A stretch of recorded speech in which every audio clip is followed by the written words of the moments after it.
Salut les filles, donc aujourd'hui je vous retrouve avec ma routine teint, puisque vous avez été très nombreuses à me la réclamer. Donc c'est la routine teint que je fais depuis maintenant plus d'un mois, enfin presque quasiment 2 mois. Donc je change de temps en temps au niveau du fond de teint lorsque je veux un rendu soit mat, soit lumineux. Et il n'y a que le blush et l'enlumineur qui change selon le maquillage que je porte. Donc voilà ma routine teint, donc c'est parti, n'ayez pas trop peur au début, pas maquillée, c'est pas très joli à voir, mais ça va être vite couvert. Pour le teint, j'utilise le fond de teint Photo ID de chez Revlon, qui est comme ceci. Donc j'ai la teinte numéro 4, Nude, donc c'est ma teinte d'hiver. Donc ce fond de teint est vraiment bien, donc déjà il est sous forme de pompe, donc beaucoup plus pratique. Donc je le conseille uniquement aux peaux sèches à normales, voire mix très légèrement. Il n'est pas adapté aux peaux grasses parce qu'il a un rendu assez lumineux, assez glowy, donc c'est pas le genre de fond de teint qui va vous matifier.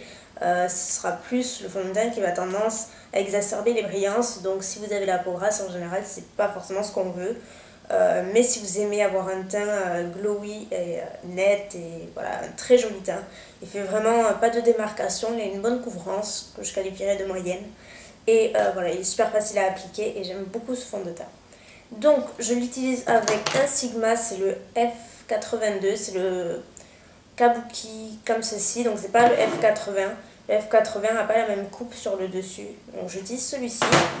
Donc je mets environ une pompe et demie, donc j'en prends un petit peu et je tapote.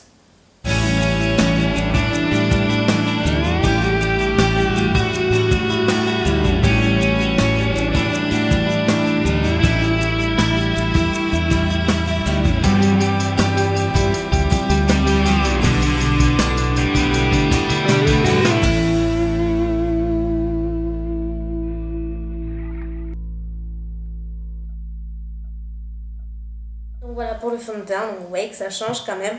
Donc j'utilise pas de correcteur parce que voilà, je trouve que ce fond de teint camoufle suffisamment bien. Donc je pense que vous voyez qu'il a quand même un rendu plutôt lumineux, ça fait pas boule à facettes du tout, mais ça fait pas en bonne santé en fait. Maintenant je vais venir utiliser mon correcteur qui est toujours le même, c'est vraiment mon correcteur préféré, c'est le Ultimix de chez Bourjois. Donc moi j'ai la teinte numéro 52. Et c'est un super bon correcteur. Si vous avez des scènes vraiment très marquées et de couleurs assez prononcées, je ne vous le conseille pas parce qu'il n'a pas une couvrance hyper importante. Mais ce que j'aime, c'est qu'il a un rendu assez naturel, même très naturel. Il a une couvrance légère quand même.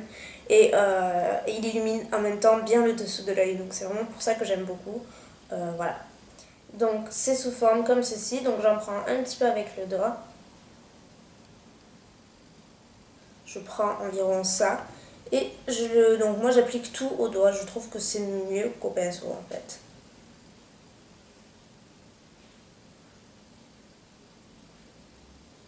Je vais bien dans le coin interne parce que j'aime bien illuminer.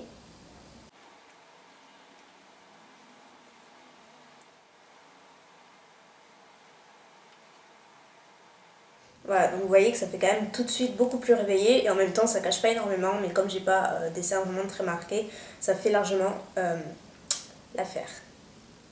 Donc maintenant je vais passer au bronzer. Donc pour cela j'utilise le Laguna de chez NARS qui est comme ceci. Donc jusqu'à maintenant, je veux dire que j'utilisais pas souvent de bronzer avant, puisque quand j'avais mes imperfections, ça avait tendance à les marquer encore plus, c'était vraiment pas joli, donc c'est pour ça que je me passais de bronzer. Et maintenant que j'en ai plus, j'ai juste quelques petites marques. Je trouve ça super joli, ça change complètement, ça donne encore plus bonne mine. Et voilà, ça rehausse un petit peu le teint également. Donc j'utilise avec un pinceau Wheel Technique, donc c'est un petit pinceau comme ceci pour le contour. Donc j'en prends, je tapote et je pars de là à peu près. Donc je vais sous l'os de mes joues.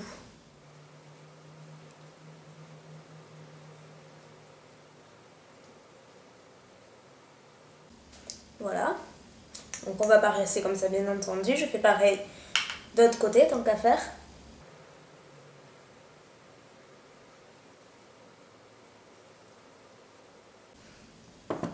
Et surtout, étape ultra importante puisqu'on ne peut pas rester comme ça, je vais venir estomper, donc ça c'est avec le pinceau poudre de chez ELF de la gamme Studio. qui est super bien pour estomper.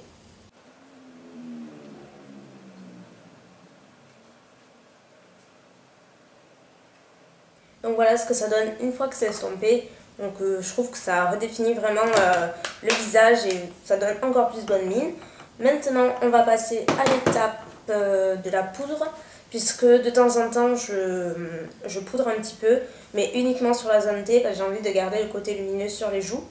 Donc là j'utilise la Mineralize Skin Finish Natural de MAC en teinte médium, qui est aussi ma teinte d'hiver. Donc j'utilise un pinceau par minéral comme ça, donc c'est un pinceau de poudre, peu importe. Là. Et je tapote sur le front et je descends sur la zone T. C'est vraiment la meilleure poudre que je connaisse. Elle est rendue super naturelle et en même temps elle a une très bonne couvrance. J'adore, c'est vraiment la poudre à avoir si vous cherchez une très bonne poudre. Celle de chez MAC est excellente. C'est la deuxième fois que je la rachète, donc c'est pour dire. Maintenant je vais passer aux sourcils, donc je vais redessiner mes sourcils.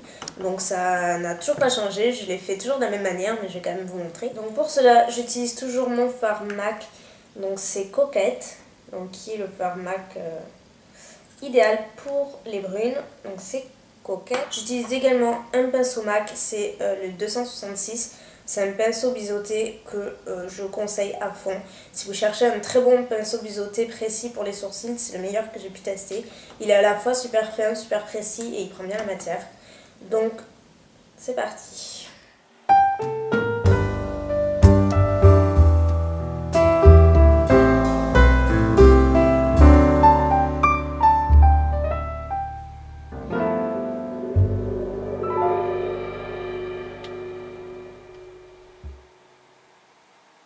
Et maintenant, avec le goupillon, j'enlève l'excédent en brossant vers le haut et vers le bas.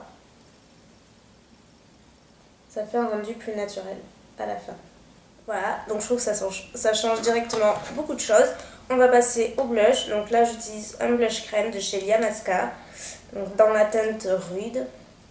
Donc c'est un blush corail assez intense que j'utilise avec le stippling brush. Voilà, qui est un pinceau duo fibre de chez Real Technique et il est excellent. J'en prends à peine parce qu'il est super pigmenté et je l'applique directement sur les joues.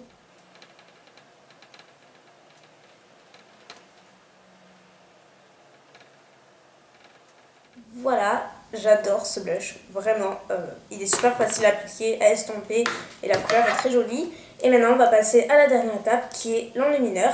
Donc j'utilise le Benefit, donc le WhatsApp,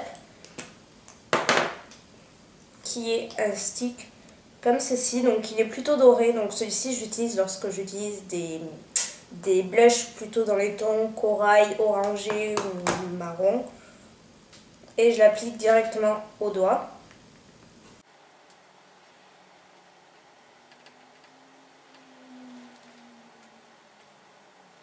Et voilà le résultat final donc, de ma routine teint que je fais tous les jours à chaque fois que je dois me maquiller. Il n'y a que le blush qui change et l'enlumineur aussi quelquefois. Mais sinon niveau fond de teint il change aussi des fois. Mais là en général j'utilise tout le temps celui-ci lorsque je veux vraiment un rendu lumineux. Lorsque je veux quelque chose de plus mat, j'utilise le Chanel Mat Lumière qui est très bien aussi. Donc, mais c'est pas du tout tous les deux, ils sont vraiment différents en termes de rendu. Donc ça dépend de ce que je veux en fait. Donc voilà ce que ça donne. Donc, vous voyez, ça se fait quand même assez glowy comme j'aime, naturel, et ça prend pas tellement de temps en fait. Ça doit prendre 10 minutes grand max. Donc voilà, bah, écoutez, je vous laisse. Je vais filmer un tuto juste en suivant avec la Naked. Et donc voilà, donc je vous dis sûrement à très bientôt dans une prochaine vidéo. Bye.